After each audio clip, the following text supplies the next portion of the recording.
of neural data, This and we was have interrupting or a something. crowd truth like we know I was roughly talking how the to the patient supposed to AI. move his finger. You Okay. can.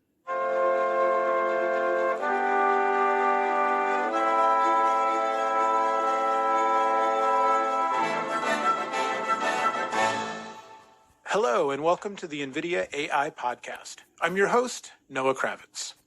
17 years ago, a man named Sean Finley lost one of his hands following a machine shop accident. Now, Sean has a prosthetic, a bionic hand, if you will, that he can control with his thoughts. How? You guessed it, AI. It's a remarkable story with an added remarkable twist. The same technology that helps Sean control his new hand, right down to finger motions, also lets him play video games with his mind. Here to tell us how all of this is possible and how it came to be is Jules Antoine Nguyen. Jules is a postdoctoral researcher in the biomedical engineering department at the University of Minnesota and the lead author of a paper detailing the extraordinary cross-disciplinary collaboration behind a system that, in effect, allows humans to control just about anything digital with thoughts. Jules, welcome, and thanks so much for joining the NVIDIA AI podcast. Thank you very much, Noah. My pleasure to be here. So first off, congratulations on all the work you're doing, but also congratulations. We were talking before I hit record, and you officially earned your PhD earlier this year, 5-6 months ago. So a hearty congratulations on that. Thank you so much. Tell us about this project, about how it came to be, how you met Sean, and the work you've been doing together. So this project involves a lot of several components. First of all, we design a neural interface chip to create a two-way communication with peripheral nerve by microelectrode implant. And then we use AI model trained on the recurrent neural network to read and decode the amputee intent of moving individual finger. So this allows the amputee to control individual finger with his thought in real time. And the whole system is compact enough so that it can run on NVIDIA Jetson Nano that is attached into his hand, battery power. A complete system is completely portable, self-contained, and the amputee can control the hand with dexterity and intuitiveness that would not possible with any commercial system. So there's an amputee, in this case a man named Sean, a person who doesn't have their hand, and your team, it's a cross-disciplinary team, implanted receptors in the amputated arm and then created an AI-based system that takes the electrical information coming from the nerves coming out of the arm, the amputated arm, and translates those signals into some sort of language that I'm going to call it the robotic hand. I don't know if that's quite accurate, but the machine basically can then read those signals coming in, translated through your system, and then translate those signals into the appropriate motions, finger motions and other motions. Yeah, that's correct. And then in addition to all that, you've also somehow engineered the system to be portable and power efficient enough that it can run on kind of a self-contained battery pack so that it's not really, there's no like bulky extra computer to be carrying. It's just all kind of built into the arm. Yes. So that's the whole idea. Which is just amazing. Were you working on systems like this and then, somehow came across this person, Sean, or were there kind of multiple things already in progress? Like, how did it get started? And then what was the role that, you in particular and your closest teammates played? So the work that we mainly working on actually started a long time ago. Since my undergrad study, I've been working on, I'm specialized in analog and mixed signal integrated circuit design. So I basically design a tiny neural interface chip that can allow, communicate between computer and the brain or peripheral nerve. And for a very long time, we developed a lot of neural interface chip that getting better and better in terms of performance. Mm-hmm. And we were looking for a way to utilize our chip to translate into some real application that can actually benefit human. And about 3-4 years ago, like 2017, we come across this challenge of neuro amputees, and we find it just the right kind of application that can utilize the technology that we have been working on for so many time. So the challenge in neuroprosthesis is that there are many advanced prosthetic hand available today, but they have like individual actually finger and wrist. Each finger and the wrist can move and independently. Each one have a dedicated motor. However, there is no effective way that the actual amputees can utilize all of these degree of freedom. So most commercial system that you see, on TV or on the internet actually only have 2 degrees of freedom, open and close. Okay. Yeah, and even when you see, when the hand moving like they open every individual finger, they are actually pre-programmed gesture. And then, this gesture, you can switch between different one with an app on your smartphone or your specific movement of your arm. And oops, I see. I changed the way to better to what did I do? Whoa, wrong.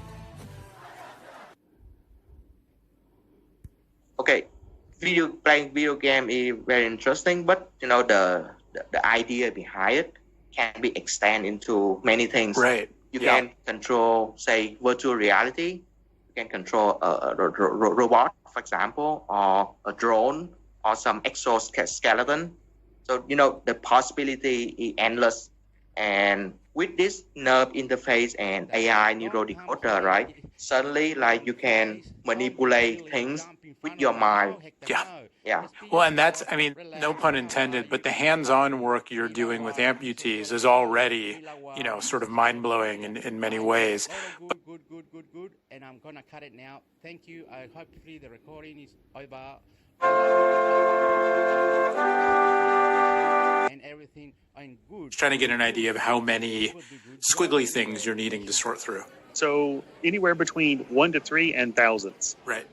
Of course. And the thousands and the 1 to 3 is actually when you're in trouble. To me, it's an interesting thing of some is good, none and lots are both really bad.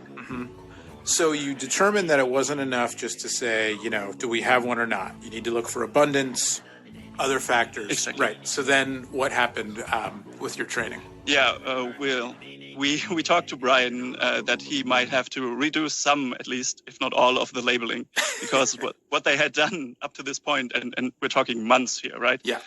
Was just classifying the images, really. So just telling us what is on the image. But what we figured out that we probably need is masks. So masks. Right. They had the mechanism.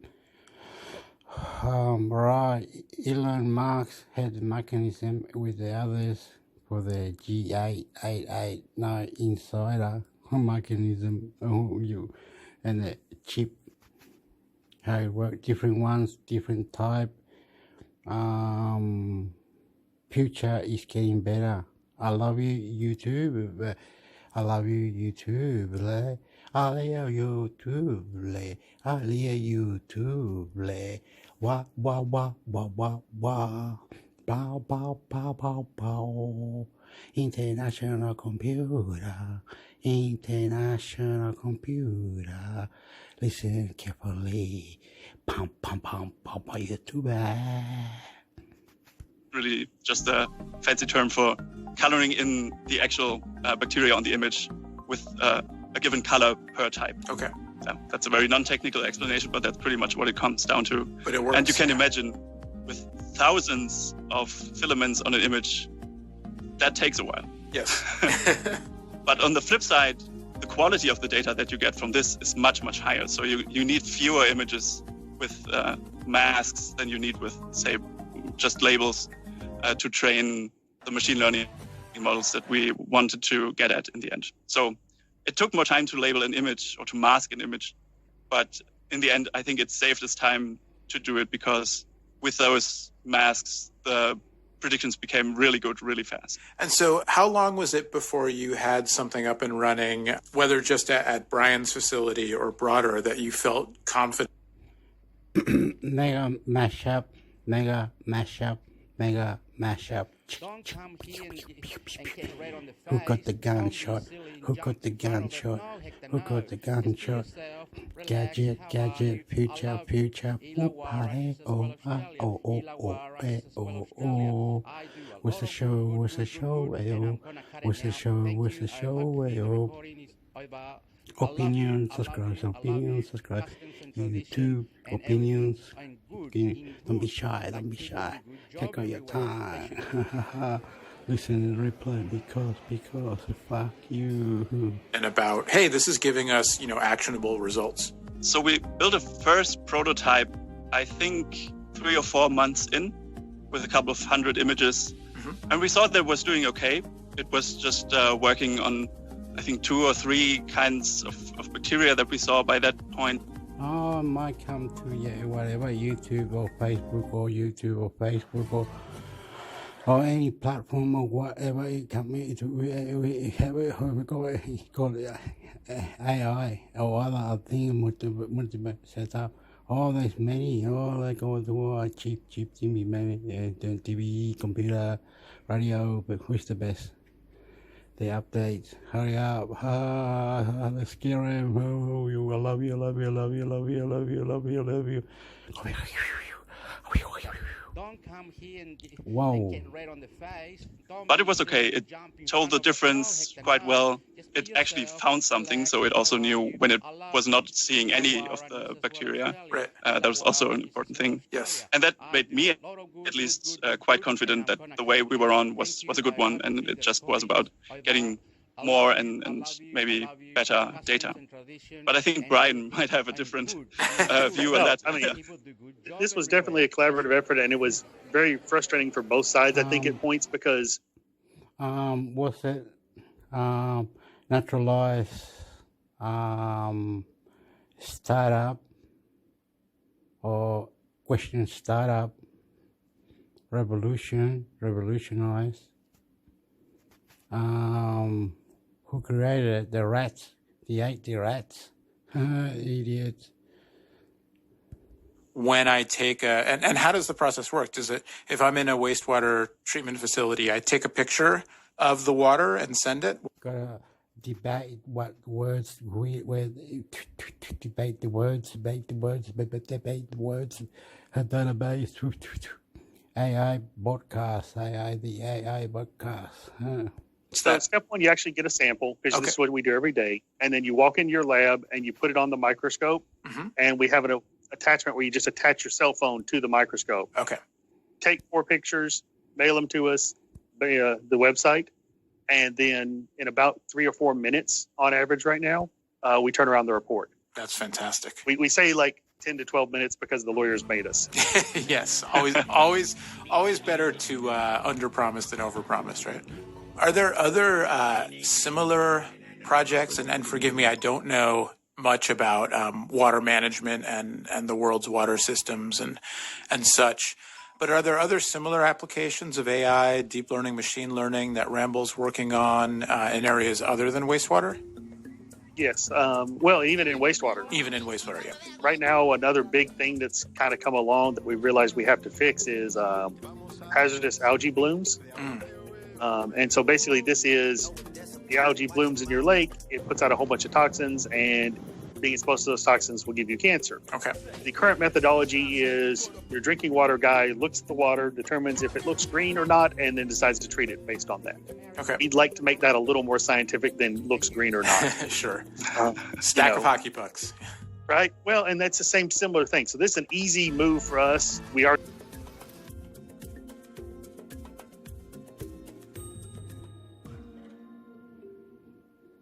Começa agora o Top 10. Top! Pessoas de um ambiente pro outro. E aí, onde cada ambiente teria um processo da lavagem. Mas é um sistema automático. E aí vai ter estação de ensaboar, estação de enxaguar, estação de secar. E a estação de talking. Com certeza no final ele vai... Talquinho nos bumbum. E, cara, tudo isso seria controlado com roldanas no teto. E as pessoas nuas, Maurício. Sendo levadas. E, obviamente, essa fantástica invenção de 1969, essa patente jamais foi feita porque é ridículo. Porque ninguém vai fazer um negócio desse, seu Maurício. Ninguém vai fazer um negócio desse. Não sei, viu? Se o preço fosse bom.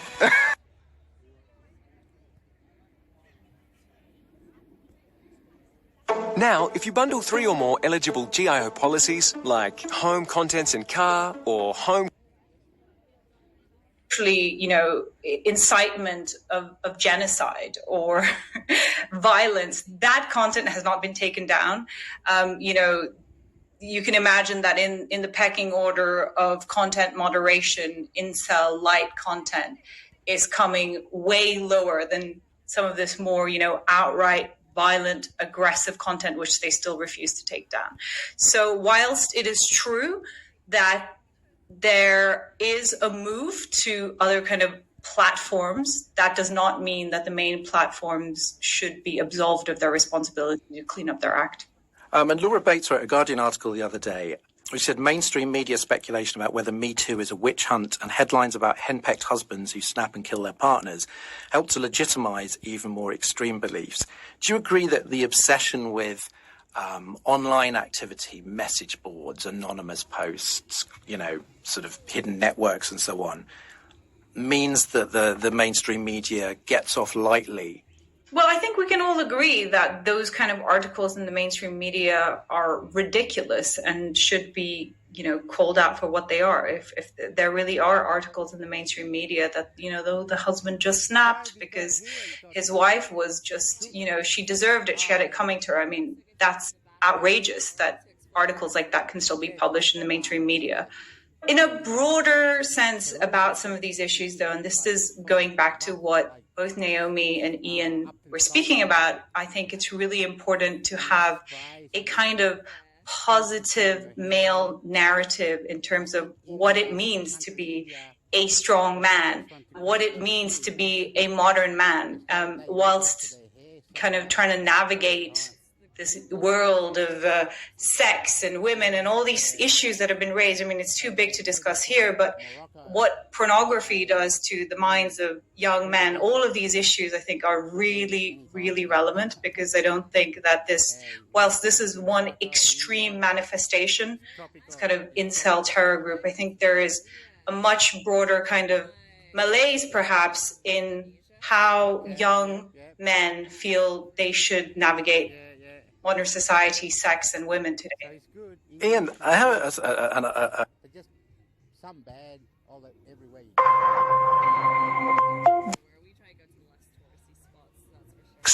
There was a golden age, but by the end of it, it had declined into backwardness and chaos. It had become the plaything of European and Japanese imperialists. It had suffered from the Opium Wars, one of the great crimes in the history of the world. I just wonder how this happened, and whether this came as a terrible shock when Chinese people woke up one day to see foreign high-tech navies parked on their coastline, realizing that they were no longer the premium world power. It was an incredible shock. And that's when you get revolutionary ideas that grow out of this kind of situation, because people are thinking, okay, there's something about our old ancient system that isn't.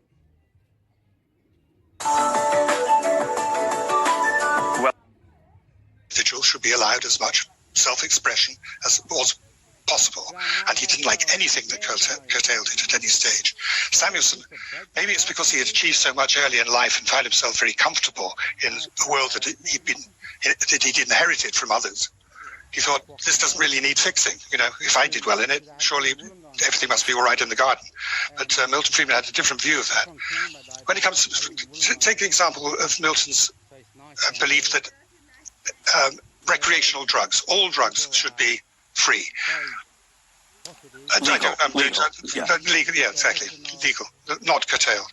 This includes, by the way, experimental drugs in terms of medical experimentation, which also the FDA gets itself into great trouble with, because it has to prove that, the Alzheimer drug works, for instance, which is probably untrue.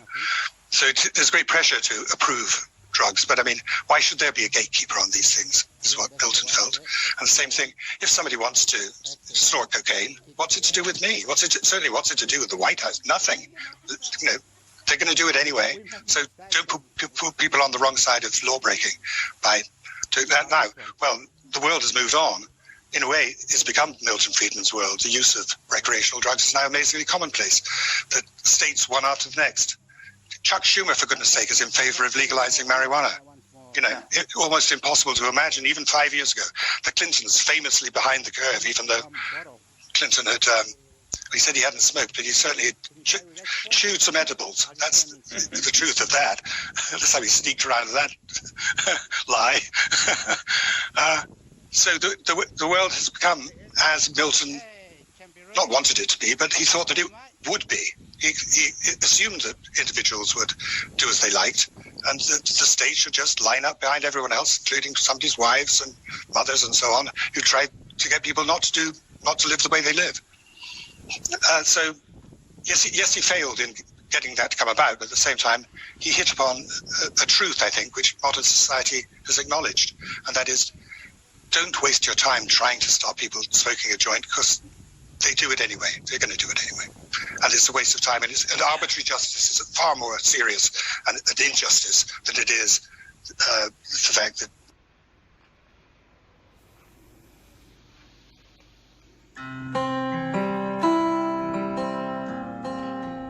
Under 55, but is not diagnosed, measure the person's clinic blood pressure at least every 5 years subsequently, and at least annually in adult with type 2 diabetes.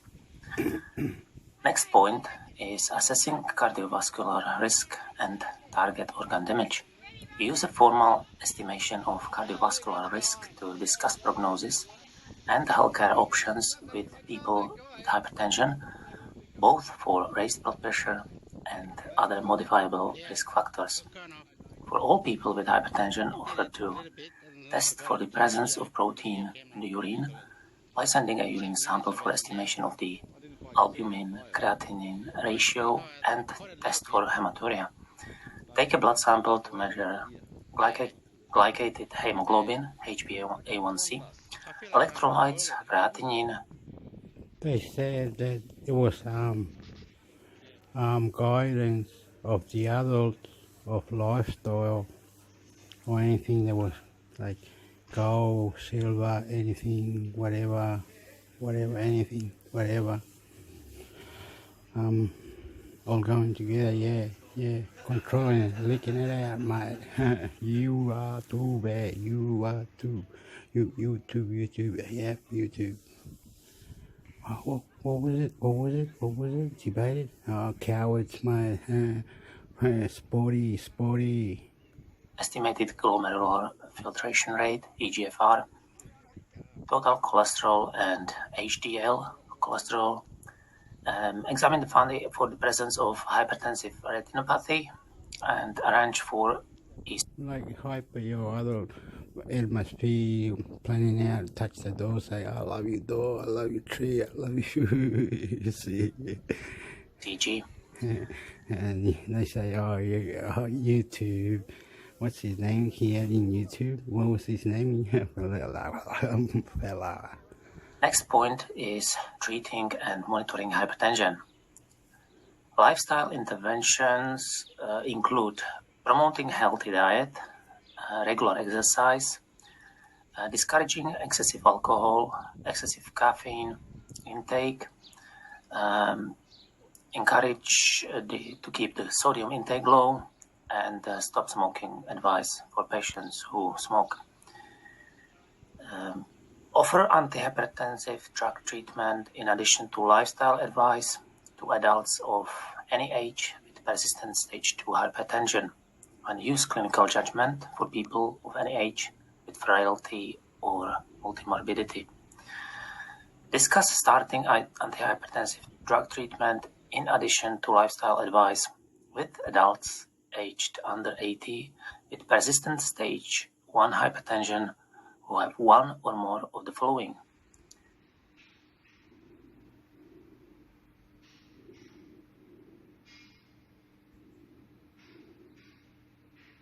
Honorary Forest Ranger Betty White here, lending a hand to my dear friend that had been in Vietnam. And that they grew. I want to continue having a soccer season. So I can throw parties again. So I can go to her parties. It really yeah, they were laughing like pigs, right? They were laughing like pigs. And they were doing it. Oh, you know what I mean? They were physical active. What's that in another planet? They had it all, They needed it, love it. Debating opinions, champion. You make me red on the face, I can't think. Opinion, YouTube, YouTube, party. Count it up. Love you. Love you. What is it? Nice to dine in instead of getting delivery for a change. So I can feel safe and protected for myself and my students. We each have our own reason for why we're getting vaccinated against COVID-19. What will yours be? Visit getvaccineanswers.org for information on the COVID-19 vaccines. It's up to you. Brought to you by the Ad Council.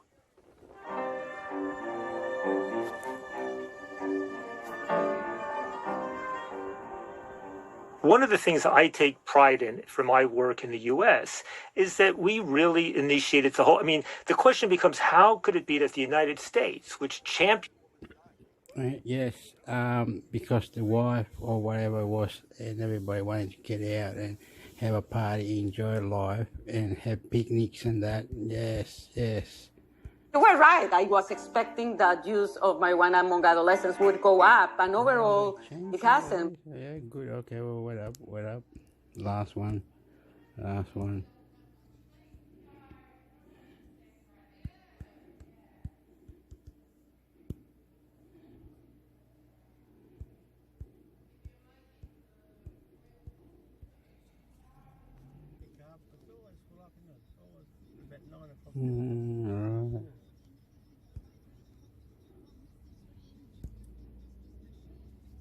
Funny song, this one. Chaka chaka chaka chaka boom boom boom, bada gadang bam bam, bada boom boom boom, bada bing bing bidi bidi boo.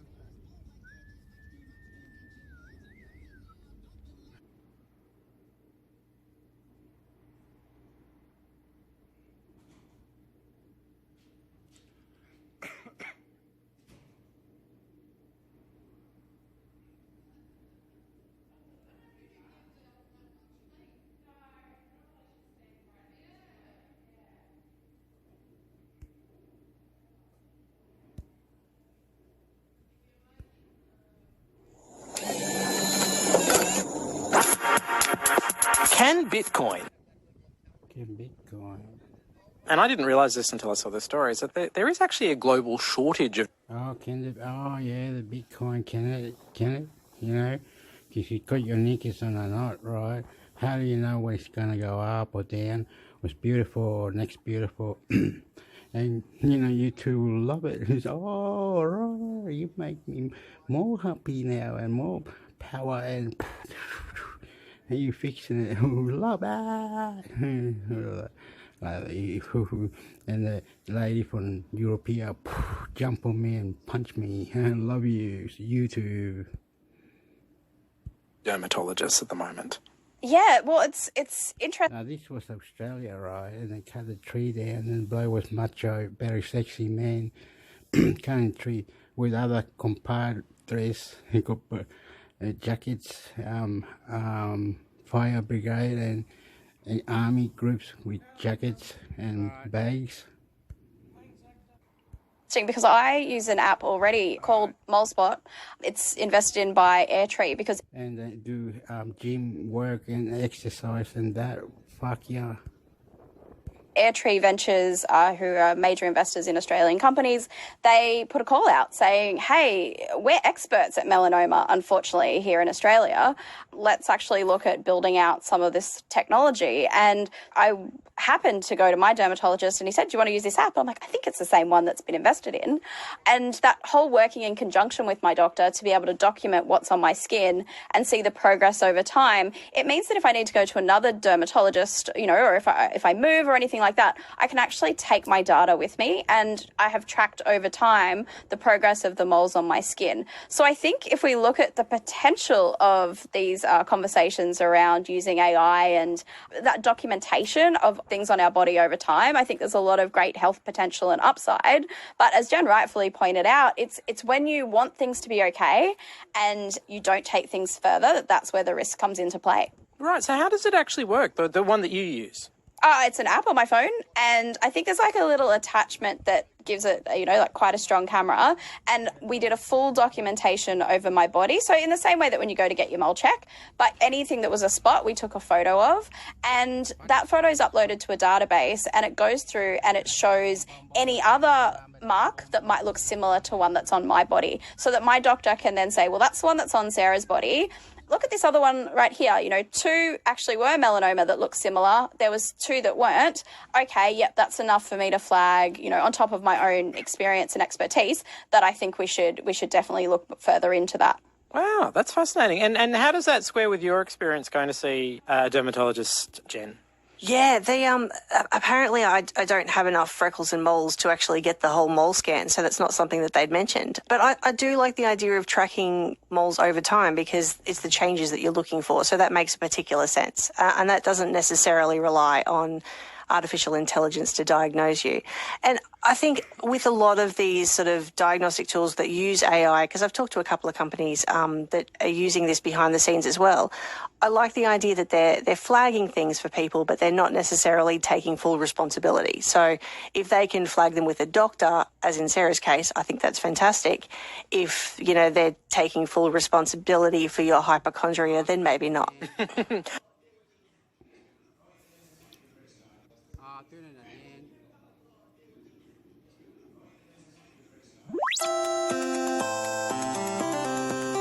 Relationship with technology, they're framed as human replacements in discussions about the future of work, because we think of them as being humans. And it's, in this scenario, it's robots coming to take your jobs. We give them agency and we blame them for these long-term changes that are actually driven by economic, demographic forces. It's capitalism, not robots, that are going to take your job, right? And actually, if we start thinking of them more accurately, we start thinking of them more like animals, more like tools, I guess, a different, maybe a bit more hopeful picture starts to emerge. Yeah, I don't think too many farmers saw Shire horses as an existential threat, right? It was always seen as a tool, as a... This episode is brought to you by White and Black. The, Terminator. Oh, yeah, it was 6 minutes and 3, right? I was going out to any love that anyone, the website or you're a YouTuber, you're anything, whatever, going because, and the ladies were jumping and punching me in the head. Rugby league, show, Crusader. Listen very carefully, please. Listen very carefully. Thank you, cunt. Love you, YouTube. Copy, I love this. Love you, please. What have you. Is this even a good idea? Right. So I think that there's a couple points with that. For one, he was definitely sort of self-aware. I mean, Musk himself has been in the past fairly vocal about the dangers of developing AI unchecked. And he made a point to kind of note that this thing can only go about 5 miles an hour, and it's supposed to be friendly, it's supposed to be useful, and technically he thinks that you could overpower it or outrun it. So that's that for you.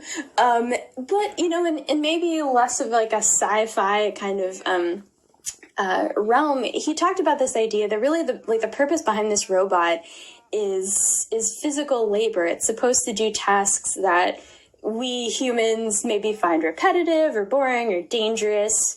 He referenced going to the grocery store.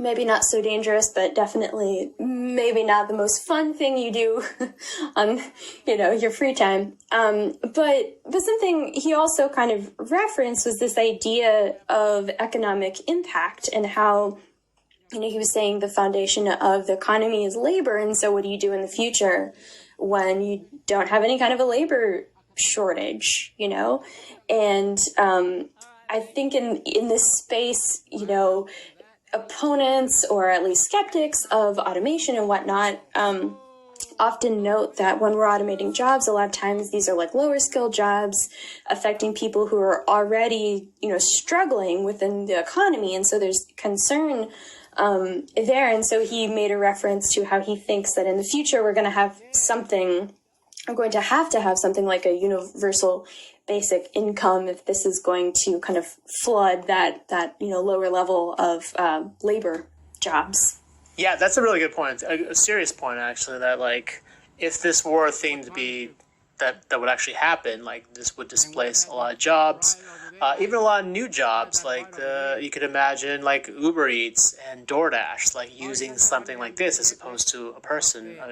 And so there could be huge economic ramifications if like this actually becomes a reality and starts replacing jobs. He did make the point that like his own facility, his own factories, a lot of those jobs, a lot of the work that goes into building those cars, it's all automated, or a lot of it's automated, a lot of it's robotics, and I guess that this is sort of an evolution of that, but it is still kind of a weird idea that, he seemed almost a little too nonchalant about like, oh yeah, of course it's going to be friendly. It's supposed to be friendly.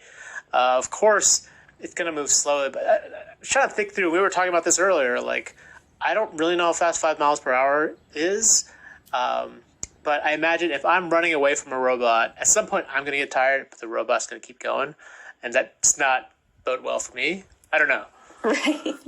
Yeah. I mean, I was thinking even just about the dimensions of it. Like 5'8" is, I think, a fairly average height. But, for me, for example, I'm like 5'4". So that's like a whole 4 inches taller on me. So it's really one of those things I think we see a lot when we are in the sort of, engineering products space that a lot of this stuff is relative to who you are, man or woman or just physical build or, anything else. So yeah, it'll be interesting to kind of see how that plays out. It did feel like, because I'm not 5'8", so this robot would be taller than me as well. It feels like this robot was designed so that someone like Elon Musk could either outrun or overpower, because he's a bigger dude. I'm assuming he could probably take one of these robots. But yeah, it just, you watch every sci-fi movie like iRobot, right? These robots aren't supposed to hurt humans or be a threat to humans, and like, of course they end up being that. And so it's just do subscribe. Do like, subscribe down the bottom. Leave your comment. Subscribe. Do like, subscribe. Do like, subscribe. Do like, subscribe. Do like, subscribe. Soy chileno. Where am I? And a sex facts. Jump on me and punch me. I love you. Come subscribe. I was on YouTube, Facebook. It's hard to get my mind wrapped around this, but did he give a sense of when, we'd actually get to see something as opposed to, a person in a spandex suit? He said that, he's thinking that the prototype could be around like next year, actually, which is kind of seems soon. Yeah, definitely. And I know this announcement stole all the headlines, but it was one part of his Tesla AI day. I'm curious what else we got from that day, what other AI discussions he delved into. Right. So aside from TeslaBot, the bulk of the day was really kind of dedicated to how Tesla's AI engineers are working on the comfort and the safety and whatnot of the full self-driving system. And so a lot of it was just kind of digging into how that works. There was a demonstration of the company's of that system, you know, and kind of showing like how it navigates a route in suburban roads, and just just kind of like digging deeper into how that system is aware of its environment and acts. Yeah, no, at one point in the presentation, he kind of referred to those cars as semi-autonomous, they're almost their own robots, but on wheels. So very interesting stuff. We'll see what happens with this. Aaron, thank you for your time. Check out our story at cnet.com. If you have any questions, hit us up on Twitter at The Daily Charge, or sign up for direct text messages from... Oh yeah, oh yeah, oh yeah, yeah, yeah, yeah, yeah, yeah. Oh yeah, yeah, yeah, yeah, yeah, yeah. Yeah. This episode is brought to you by... Well, I think I'll throw that question back to you, because I think you have a bit more of an insight into it. Well, I mean, personally, I think that, and I'm curious if you agree with this, is I don't think that, speaking of Disney being the bad guy, I don't think they're going to want to go to court and have, like, a well-loved, Oscar-nominated actress who's helped make billions of dollars at the box office of them talking about how they really, like, bilked her out of millions of dollars. Like, that's the only sort of dynamic that's a little bit hard to see how it plays out among fans. It's like, I mean, it's like she's going to court to say, you owe me $50 million more, but one of the things that Disney tried to do in its first response is say, like, hey, she's already made $20 million on this. So, like, it's a little bit of like, how bad do you feel for the person who made $20 million for this film? Really? But I don't think Disney even wants to get that point. Do you think so? No, absolutely. I feel like this will be settled and we'll kind of hear no more about it. But yes, like when these sums of money are involved, like I see the sum, like $50 million, that's kind of, to the average person, to me, that is like an inconceivable amount of money. It's like, oh yeah, I don't really even understand. But there's also like this narrative of a company saying like, oh, you should be happy with what you've got.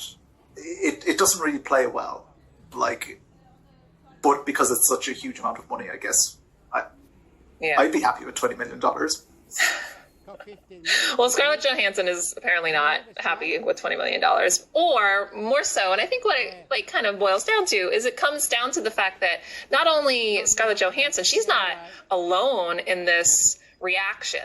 All of Hollywood, actors, actresses, directors, producers, they're all upset about how movies are being released, in the sense that they're, previously the idea of having an exclusive theatrical release, that was sacrosanct, and nobody thought that it was going to go away anytime soon until it suddenly was gone, and now everything's like off the table. And so when your pay is tied to a model that doesn't exist anymore, a lot of people are upset, and we've seen different companies sort of deal with that. It's not a new thing for people to say, hey, I was supposed to be paid this much because we assumed that this is the way things would go. But what do you think about the argument that it's like, well, heck, I mean, no movie is making as much money as it used to. Like Scarlett Johansson is saying, if I had a full theatrical release, she's arguing that she's missing out on about $50 million. But that's sort of assuming that Black Widow had any possibility of living up to like a Captain Marvel sort of performance. And it doesn't, do you think that that's really even a fair benchmark to have? Not anymore. I do think that things have changed. And they were changing gradually, and the pandemic has... Okay, I'm going to cut it saying that is Australia, Hyper, Psychosecurity, SOS, ABM, Australia, helping to mix it with selling phones, G5, other lawsuits, Facebook, government, Australia,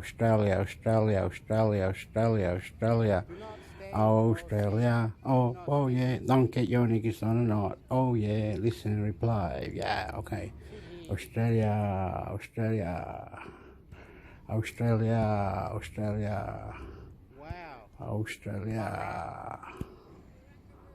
Whoa. Is that how you spell kangaroo? K-A-N.